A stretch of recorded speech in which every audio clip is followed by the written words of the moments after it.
Hello.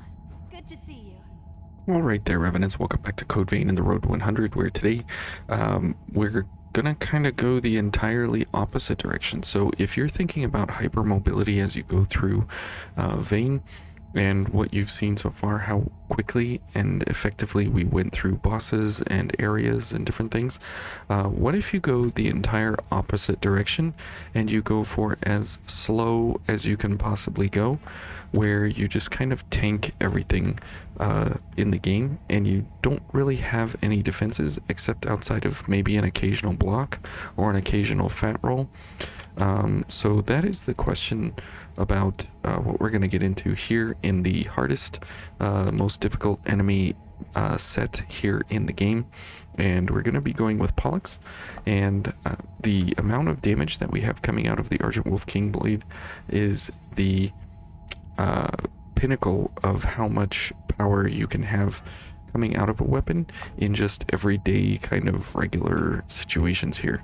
This sword only scales with strength, and since we have a strength blood code, this is the top tier of strength in the game. Here is Pollux, and as we go through, just kind of pay attention to the fact that most of this, aside from the 10% there, is all just raw, straight damage coming out of just the weapon itself. So keep that in mind as we go through here, that we're not doing anything wild or crazy as a strategy.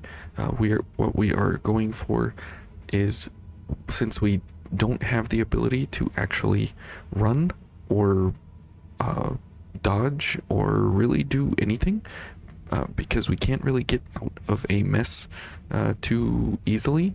We just have to rely on our pure hyper amount of strength abilities here. And so here's and we missed somehow. That was very, very awful to miss at that point.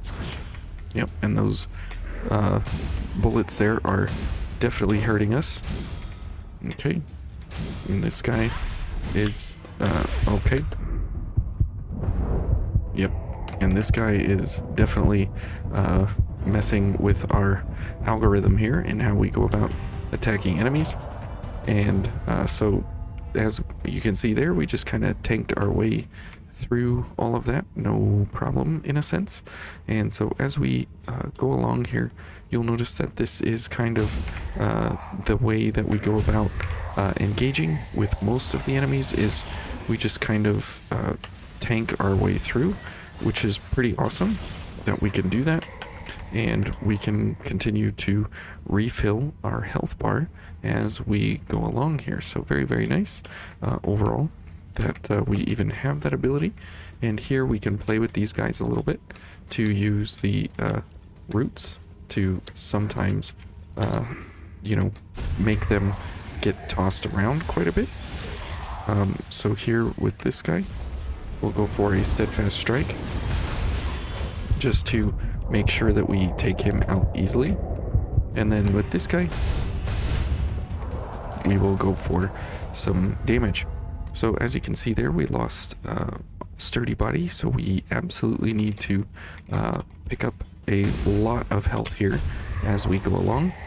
And being on the very, very low end here, being on the low end of health and everything definitely gives us a difficulty here in how we go about actually getting through each of the enemies.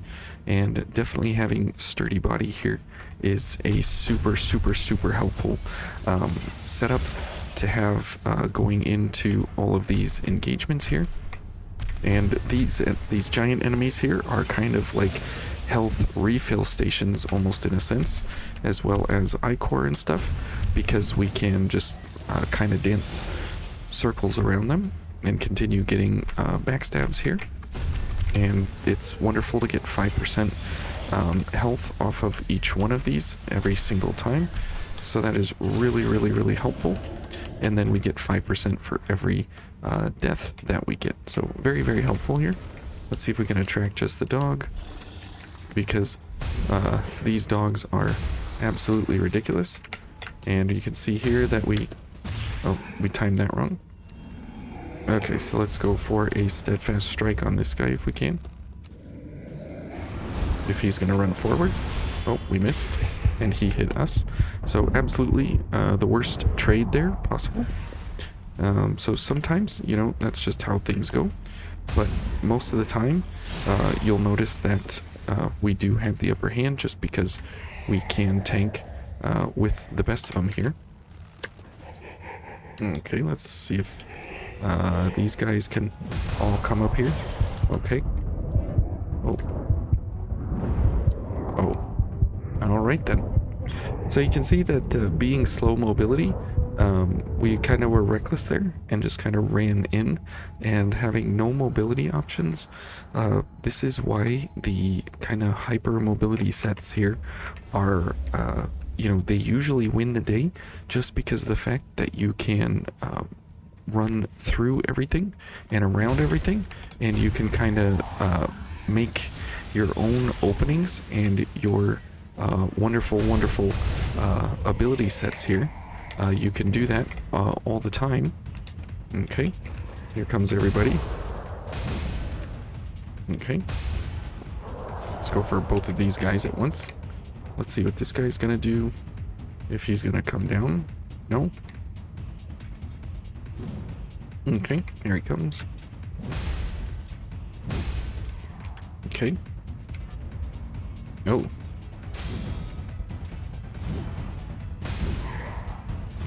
Okay, everybody is definitely interested here now. Alright, let's see if we can... Oh, yes, definitely get rid of the gunner if you can. He is the absolute worst. Okay, let's run around.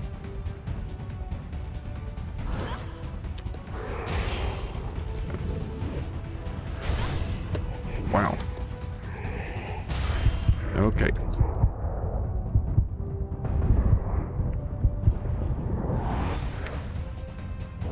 Okay, let's try for another launch here. Good. Alright. Yep. Oh, we were still alive. Whoops. I guess because we killed a guy, but I wasn't paying attention exactly at that point. So definitely the mobility differences in the game here, they absolutely can change how you interact with the enemies. They can change your survival techniques. They can change literally everything about how you engage with all the enemies in the game here. And you can see there that that guy was out. Okay, that guy was taken out by the environment here of those posts, or those spikes in the wall. So very nice that sometimes you can play things to your advantage, and even sometimes you know, things just don't go in your favor. Okay, but being quick mobility is usually the best thing you can go for, just because of the fact, well, I didn't know you could push this guy up into the rafters here. Oh, okay, here he is. Oh, he hit me somehow. That was definitely different. But whenever you are quick mobility, things tend to go easier for you in almost every regard. Whether you're doing a boss, whether you're doing a regular enemy, whether you're going through any kind of different encounter with all kinds of different activities going on, typically going for quick mobility or even using lightning charge can be super impressive with how much ability you can put out on the enemy in regards to, you know, doing different gifts, doing different timings, doing different attack vectors on the enemy and stuff.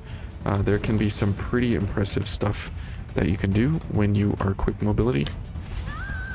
And see, we can't ever get through these things because we are slow mobility. Okay, those guys, I guess, did not want to come against us. Oops. And let me see if I can, there we go. Bait it out one more time. Okay, and you see that we lost a lot of our health here. So things are not looking great. And these guys are all clumped up into one giant clump ball here. Okay, let's see if we can get this guy alone. That would be great. He's definitely thirsty.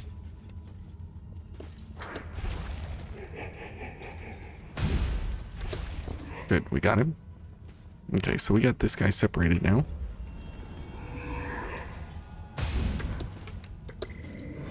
Okay, now we can get some launches here. We got one more guy here.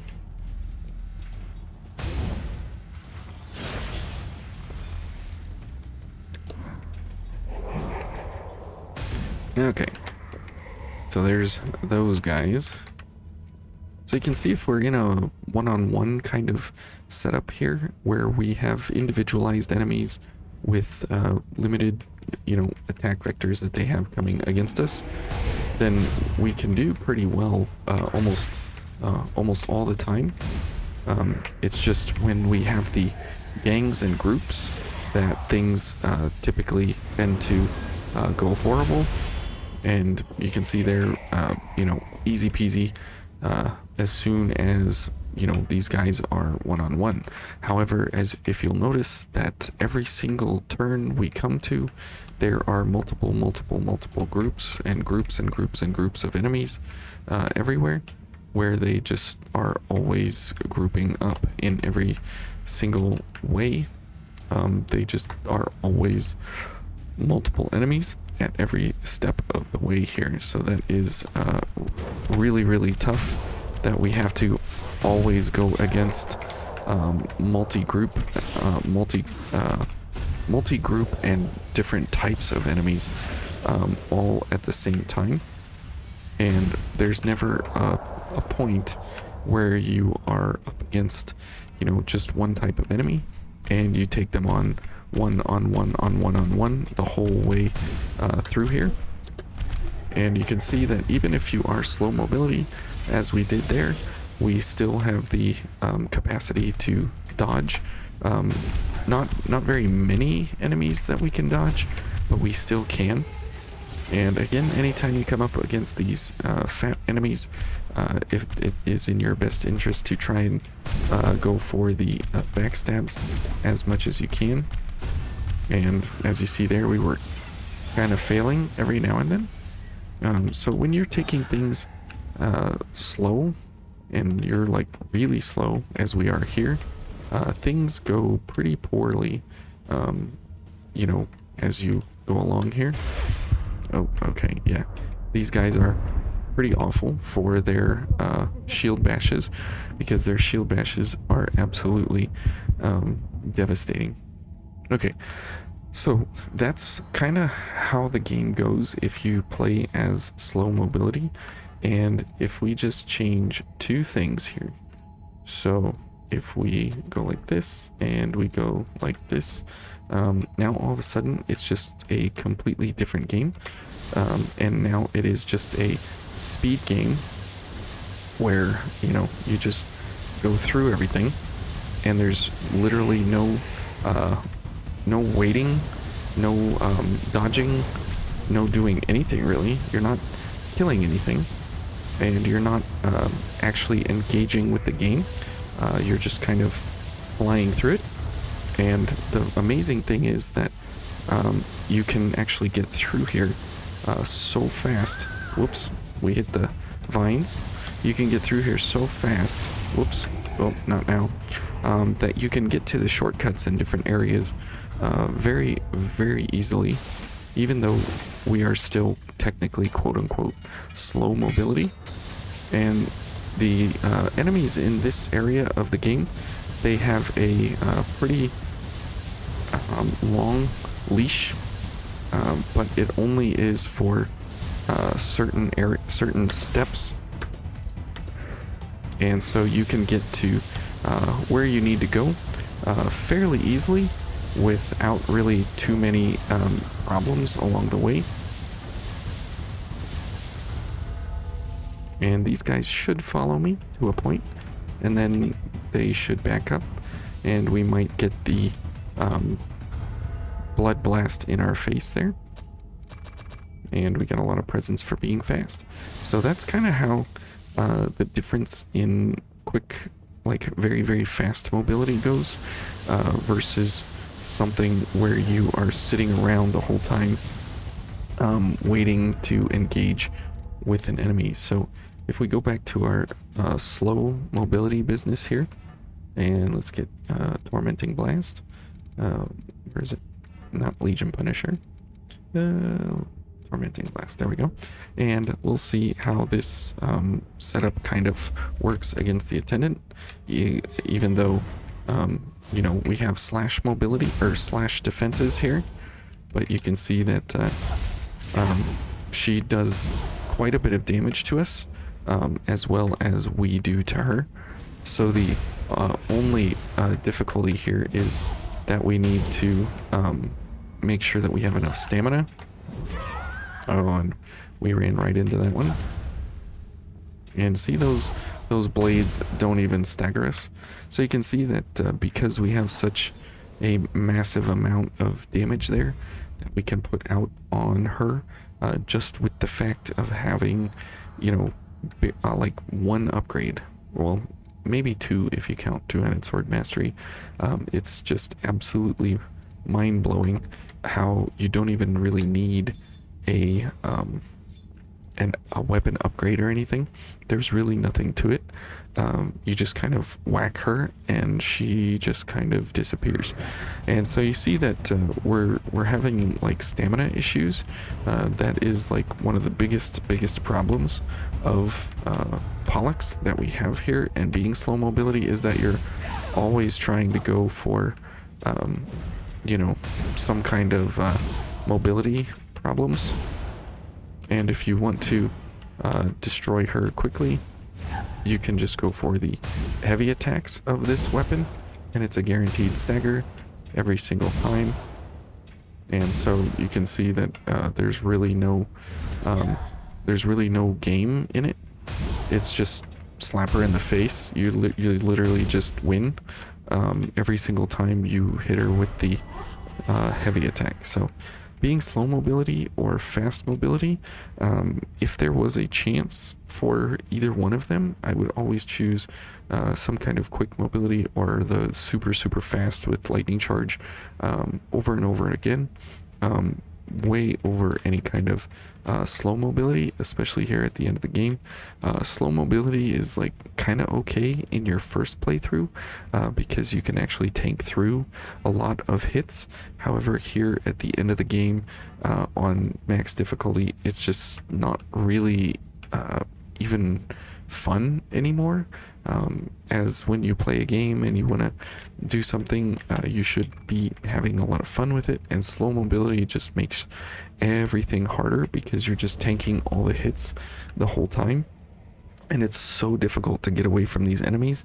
And they have very generous dodge windows, and the playing slow mobility absolutely does not allow you to take advantage of any of those timing windows for dodging.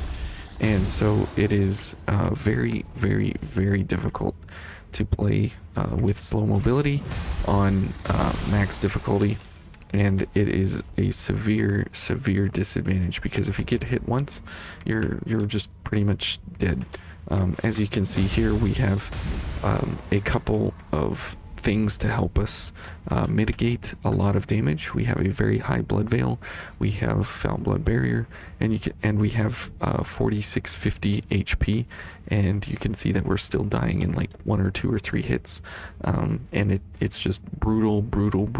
So okay, that is the government center, and just wanted to kind of show you guys a very stark contrast between all of the very fast things we've been doing and now slowing it completely way down to the opposite end, things go very, very, very poorly for us, which is why having any kind of hypermobility available to you to dodge for a long time at quick mobility or something like that, you can do some really, really great things. And if you're at slow mobility, and even if you're dodging or you're trying to block or do different things, it's still punishing. It's just absolutely brutally punishing here on max difficulty. So anyways, thank you guys for watching, and tomorrow we'll be on the Skull King, so we'll see you then. Take care. Bye.